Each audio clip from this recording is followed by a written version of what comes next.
Your DJI Osmo Pocket 3 is more powerful than you think. But can you really achieve cinematic looks? Today, I'm going to walk you guys through how I color grade on my Osmo Pocket 3. Let's go. So, in order to achieve the best results, there are a couple of things we need to do before shooting or while shooting so that we can get a best optimized look. The very first thing is to make sure that you use an ND filter. So the ND filter is going to reduce the amount of light coming into your camera overall. So for example, let's say you're shooting on a sunny bright day, right? And then when you put an ND filter there, it's going to automatically block the amount of light that's coming, which allows you to use a lower shutter speed. So I use this ND filter from Newer, which actually comes with a CPL filter as well. And what this does is it allows me to just plug this to my Osmo, and it's going to reduce the amount of light, and it has different stops, right? So if I wanted to just be a little bit of light, I use this one, which I've mounted already to the camera. If I wanted it to block more light, I just put different ones. And it also comes with a CPL filter, which allows me, like if I'm shooting inside the car, it allows me to see inside and outside at the same time. So this is a really good kit, and it allows you to have the best image, especially for color grading. So if you want that cinema look, this is a must-have, especially if you're shooting outdoor in the bright sunlight. The second thing you need to do is to make sure that your shutter speed is shooting double the frame rate as much as possible. I know that sometimes you might need to like crank up the shutter speed based on if it's sunny, but this is why the ND filter is very important, right? Because when I put the ND filter there, it allows me to stay on, double the frame rate. So for example, if I'm shooting 30 frames per second, I can use this ND filter to allow me to shoot on 60 shutter speed, right? So I don't want to kick you guys on stuff like this, because at the end of the day, the Pocket 3 is supposed to make things easy, right? So we don't want to go into like technical side of things, because at the end of the day, the Pocket 3 is supposed to be like a simple camera. But if you want to go more advanced, I highly recommend that you shoot double the frame rate as much as possible, and using the ND filter is going to allow you to be able to shoot double the frame rate. The other thing that you need to do that's very important is to make sure that you shoot D-Log on your camera mode. Now, if you shoot on the normal color, you're not going to achieve the best color, because your camera has already decided the color for you, right? So I never shoot in the normal color. I always make sure I shoot in D-Log or sometimes HLG. HLG is great as well, but HLG already has some color in it already. So I like shooting in D-Log, and then I'm going to use the D-Log conversion lot from Sony and use it to get it back to Rec 709. So we're going to get into that. Now, this might sound complicated, but I promise you it's not at all, right? It's only the first time that you're doing this that might take you some time, but I'm going to show you how you can save this as a template on your editing system, and that way every time you shoot, you're literally just dragging and dropping it, and you have a workflow system. At the end of the day, if you want to achieve a cinematic look, you're going to need to take some extra steps. So let's get into how I color grade my footage from DJI Osmo Pocket 3. So today I'm using DaVinci Resolve to color grade. Is absolutely my favorite software to use. I do use Adobe Premiere as well. I've actually been using Adobe Premiere for the days of CS3. That's a long time ago, right? So that's about 13 to 14 years from now. So I'm very savvy on Adobe Premiere Pro, and I'm also pretty good on DaVinci Resolve. Resolve is my favorite editing tool. Also, I like Resolve because they have a free version that you guys can download as well. But today I'm going to be heavily focusing on how to do this on DaVinci Resolve. But the same strategies will work on Adobe Premiere Pro and even on CapCut, right? The same strategies might work on CapCut as well. The very first thing that we need to do is to go on Google and type DJI Pocket 3 D-Log LUTs, right? So as soon as I press enter, now I'm going to see the LUT right over here. And as soon as I click on it, I can download the LUT to my system. So if you're using a Mac or Windows, blah, blah, so I'm using a Mac right now.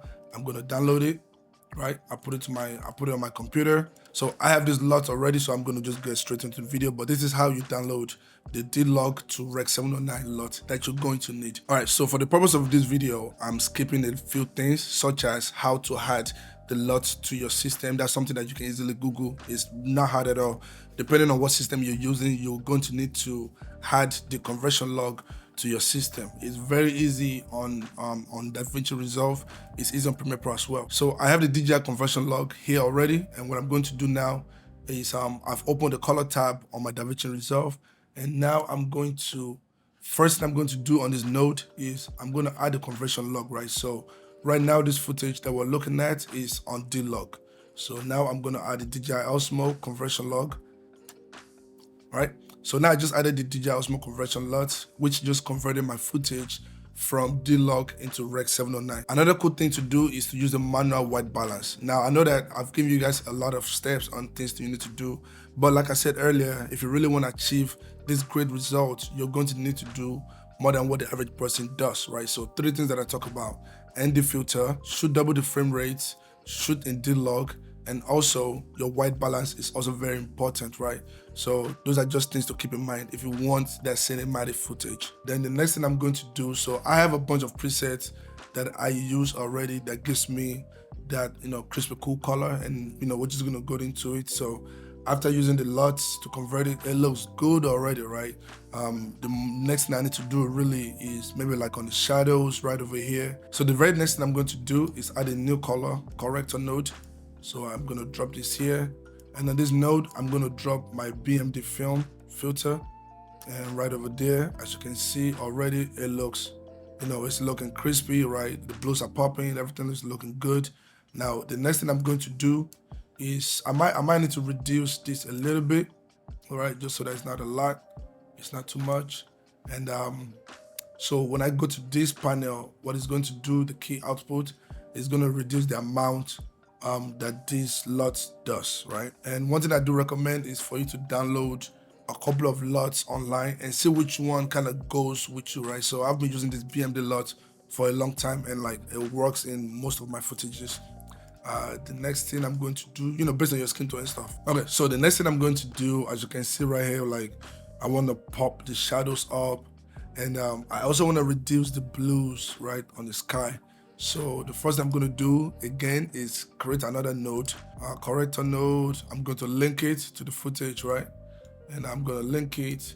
And this is the node where I'm really going to be using to do a lot of corrections. So for example, when I go to this third tab right over here, the color wheels, on Premiere Pro, you can literally do exact same thing.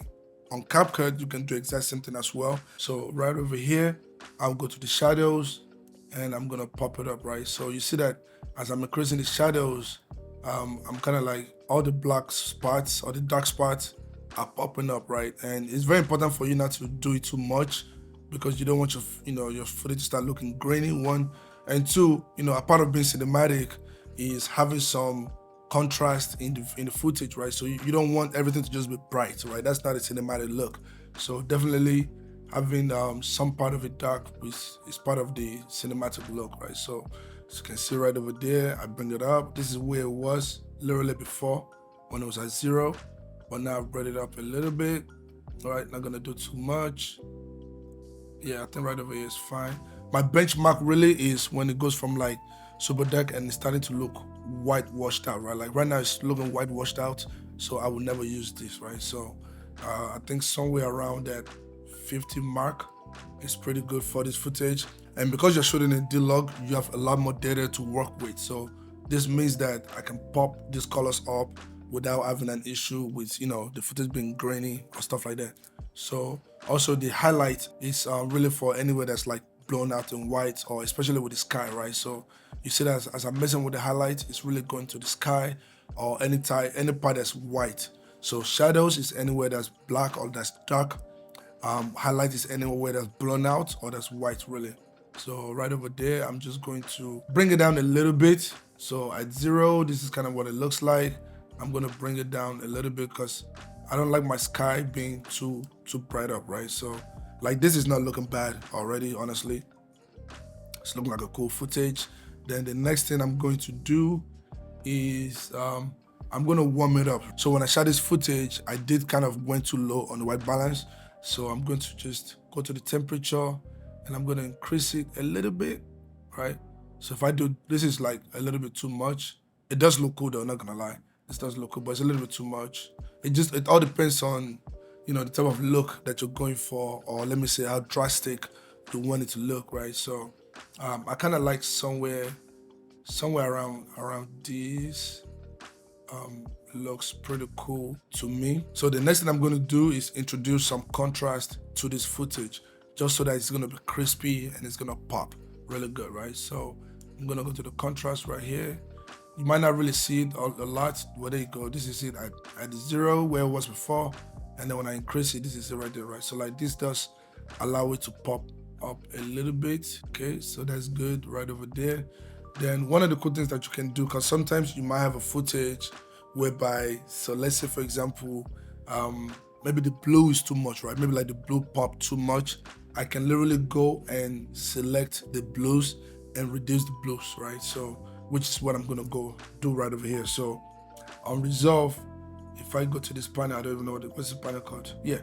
So on resolve, if I go to the curves section and I go to this third part right over here, right? The hue versus sat and and then I have the pen selector on. I'm just gonna go ahead and click on, let's say I click on this blue part, right? So what it does is it's gonna highlight this blue part right here and I can decrease it, right? See, if let's say it was too much and I wanna reduce it, I can easily do it right over there. If I wanna increase it, I can easily do it right over there, right? So I get to mess around based on how I want the intensity to be right over there. So, and like I said earlier, it's really your first time that's complicated. After doing this about 2-3 times, it really becomes second nature and it's very fun, right? Because, you know, when you shoot a footage, you actually want it to look exactly how you want it to look, right? You don't want the Pocket 3 or any camera that you're using to decide the color for you already, right? So we want our footage to look cinematic. And this is how you see people have the same cameras, but theirs look totally different. You know, your Pocket 3 is very powerful and you can achieve cinematic results. And this is really how you achieve the cinematic results. So I'm going to color correct another footage. Maybe I'll choose like a darker footage, right? Like a night scene footage so that you can see like the process is pretty much the same and very similar. So as soon as I'm done color correcting the footage, the next thing I'm going to do is apply the same footage to the rest of the clips. Now, depending on what software you're using, the strategy might be different, but the process is exactly the same. Now, I have two ways to do this. I can either put this on an adjustment layer and spread it across the footage, or I can really just copy and paste it to the footages, right? I can copy and paste the color correction to the footage, and then I might have to just adjust or tweak depending on the footage and how the lighting was in the footage. The other third way is I can literally create a preset on Resolve, right? Like I can add this to a gallery on my Resolve and then just drag and drop it every time I need it, kind of like what I've done over here. So like right here, I have some preset that I've created and I can just drag and drop it on any clip that I'm creating and I'm good to go, right? Okay, so let's get to this next footage. This one is a little darker, so I'm going to pretty much apply the same thing. I'm pretty much going to apply the same thing. The very first thing I'm going to do is come over here, or let me just do it this way. The very first thing I'm going to do is make sure I have my LUT mode selected over here, and I'm going to apply the Osmo conversion LUT, and you can see right over there it's already looking good. It's the exact same thing. Add the corrector. I'm going to put my BMD films, and if I don't want to go this route, so this is what it looks like right now. So if I want to play around with my other LUTs, I literally have some film looks, or let's go with the cinematic looks, right? And this is how I can change the footage, right? So you see how like with my different LUTs, the footages are looking totally different, right? Right over there. So this looks really good, right? This looks super cinematic right over there. I like this a lot. So I'm gonna add this there and see my footage just went from this to this, right? That is a big difference. So see how that looks right over there? It looks really good. Then the next thing I'm gonna do, which is the same process all over again, add node, corrector, come here, and I'm gonna pop the shadows up just a little bit, right? See how that looks good.